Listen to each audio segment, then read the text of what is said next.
بسم الله الرحمن الرحيم وبه نستعين على أمور الدين والدين. السلام عليكم. maanta waa maalin jimcaha iyo socodkeennii caadigii odagii de injineer naaji maqane meeshan yar baa quruxdeedu aad ii soo jiidatay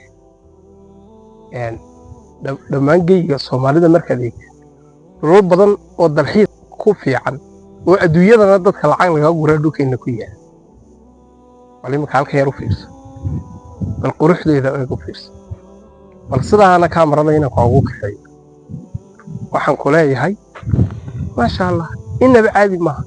meel kasta ood eegtid waad la yaabaysaa quruxdeeda ala ilaahay dadka soomaaliyeed muxuu dul siiyey boqolaal meeloodoo waxaan markasta jimcaha socdaalka aragnaa dalxiiska ku wanaagsan ganacsiyana laga samayn lahaa laakiin dee dadkii waktiga iyo waxaan gelin lahaa way soo socdaanoo wakti bay kulle qaadanaysaa ilaahay nabad haynagu gaarsiiyo